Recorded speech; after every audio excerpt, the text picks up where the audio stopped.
Pembimbingan Anak Usia Dini Universitas Terbuka Malang dengan NIM 877972116. Oke teman-teman, saya akan menjelaskan tentang pelajaran dari sejarah Pancasila bagi generasi muda dengan moto memahami fondasi bangsa, menatap masa depan. Mengapa sih sejarah Pancasila penting? Pancasila adalah dasar negara dari ideologi resmi Indonesia berlandaskan 5 prinsip. Kedudukannya sebagai landasan konstitusional tercantum dalam pembukaan Undang-Undang Dasar 1945 mengikat penyelenggaraan negara. Generasi muda adalah pilar utama menuju Indonesia Emas 2045. Mereka menghadapi tantangan kompleks seperti FOMO, isu pendidikan, ekonomi, sosial, dan politik. Kesiapan mental dan ilmu pengetahuan sangatlah krusial. Dan tujuan pembelajaran sejarah adalah memahami nilai-nilai dasar Pancasila, membentuk karakter kebangsaan, mempersiapkan generasi muda menghadapi tantangan, dan menjaga keutuhan NKRI. PPUPK dan gagasan awal. Pembentukan PPUPK jatuh pada tanggal 1 Maret 1945 oleh Jepang untuk menyelidiki usaha-usaha persiapan kemerdekaan Indonesia. Sidang-sidang penting PPUPK. Yang pertama pada tanggal 1 Maret 1945, PPUPK telah terbentuk dengan kepanjangan dari Badan Penyelidik Usaha-Usaha Persiapan Kemerdekaan. Yang kedua, pada tanggal 29 Mei sampai 1 Juni 1945 melakukan sidang pertama. Pembahasannya adalah gagasan dasar negara di Gedung Chun Sangiin. Lalu pada tanggal 1 Juni 1945, pidato Pancasila oleh Insinyur Soekarno dengan konsep memperkenalkan konsep Pancasila. Tokoh penggagas Pancasila ada 3, yaitu Muhammad Yamin, Supomo, dan Insinyur Soekarno. Gagasan awal dan konsensus. Sebelum disepakati Pancasila, para tokoh mengemukakan beragam rumusan dasar negara. Pidato Insinyur Soekarno pada 1 Juni 1945 menjadi tonggak penting lahirnya istilah dan konsep Pancasila yang kemudian diterima sebagai dasar negara. Latar belakang perumusan pada Piagam Jakarta. Sidang PPUPKI pada tanggal 29 Mei sampai 1 Juni 1945 diwarnai perdebatan sengit dasar negara. Panitia 9 dibentuk sebagai solusi kompromi. Peran Panitia 9 dibentuk 1 Juni tahun 1945 bertugas menyusun draft pembukaan Undang-Undang Dasar 1945 dan naskah proklamasi kemerdekaan. Yang terbentuk 3 tokoh, yaitu Insinyur Soekarno sebagai ketua, Muhammad Hatta sebagai wakil, dan tokoh nasionalis dan Islam.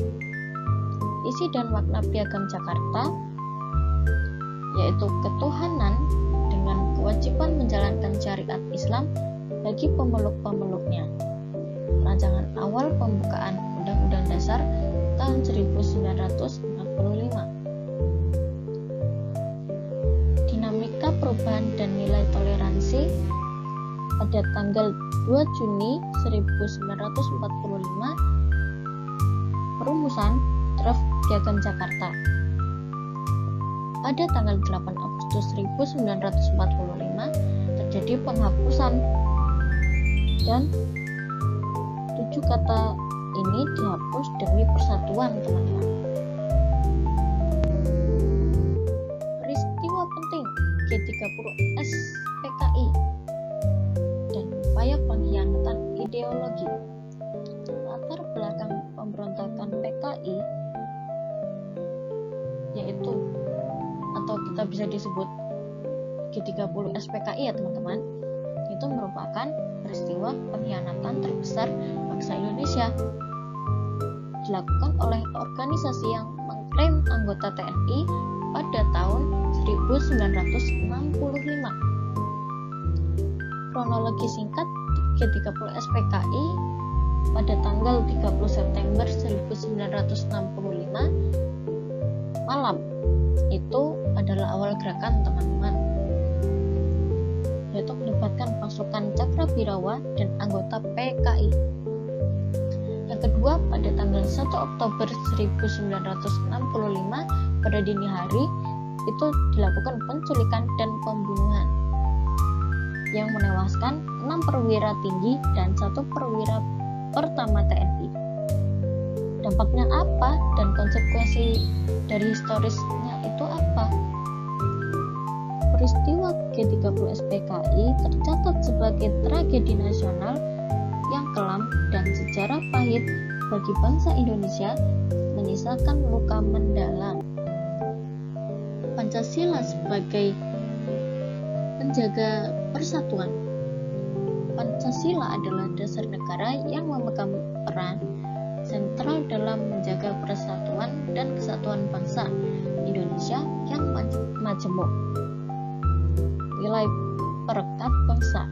Sila ketiga yaitu persatuan Indonesia menjadi landasan utama untuk mengikat keberagaman suku, agama, dan budaya di Indonesia. Pancasila adalah perekat persatuan dan kesatuan esensi kelangsungan hidup bangsa, bukan hanya alat untuk menjaga keutuhan NKRI. Nilai-nilai Pancasila yang tercermin. Yang pertama, pada sila nilai ketuhanan dalam pembentukan bangsa itu termasuk nilai dalam ketuhanan yang Maha Esa ya.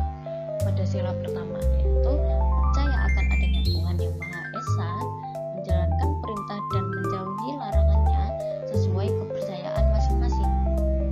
Yang kedua, kemanusiaan yang adil dan beradab, saling menghormati harkat dan martabat setiap manusia, mengakui persamaan derajat, dan menjunjung tinggi nilai kemanusiaan. Yang ketiga, persatuan Indonesia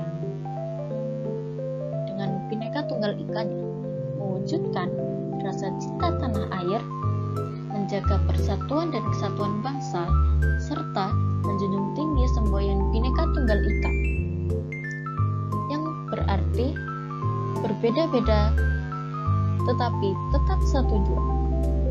Yang keempat, kerakyatan dalam musyawarah mufakat, mengutamakan musyawarah untuk mencapai mufakat dalam setiap pengambilan keputusan demi kepentingan bersama.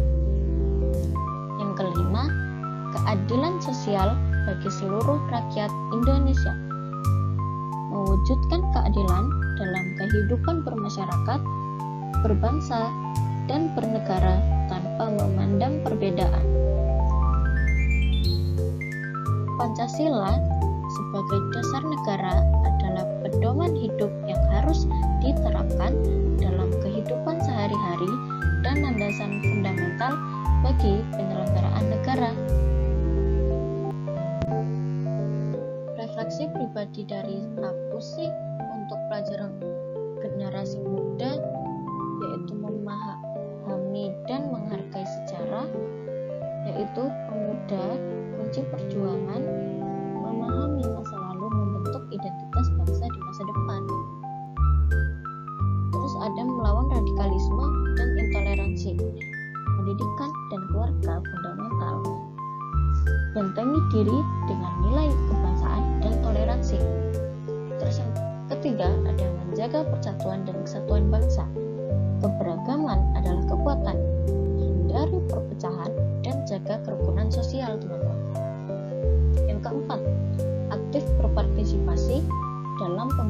bangsa. Generasi muda siap beraksi menjadi solusi dan berkontribusi nyata demi kemajuan bangsa. Apa sih relevansi Pancasila di era modern? Pancasila sebagai solusi tantangan global.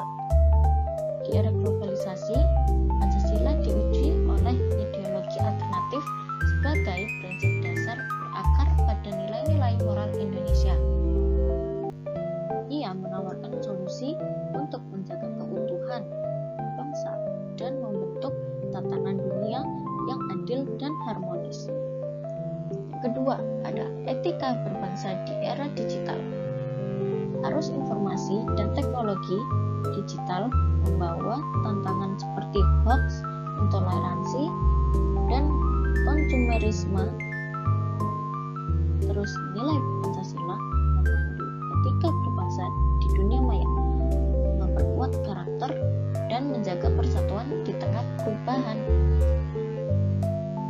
Mewujudkan Pancasila dalam kehidupan sehari-hari. Pancasila bukan hanya slogan, melainkan nilai hidup yang termanifestasi dalam perilaku. Penguatan karakter generasi muda dan penerapan prinsipnya dalam pembangunan adalah kunci keadilan sosial. Kesimpulannya, Pancasila adalah kita. Pancasila sebagai warisan dan tanggung jawab bersama. Ini adalah fondasi yang membentuk identitas bangsa, sekaligus panggilan untuk menjaga persatuan dan keadilan bagi setiap warga negara. Begitu presentasi saya hari ini, kurang lebihnya mohon maaf. Wassalamualaikum warahmatullahi wabarakatuh.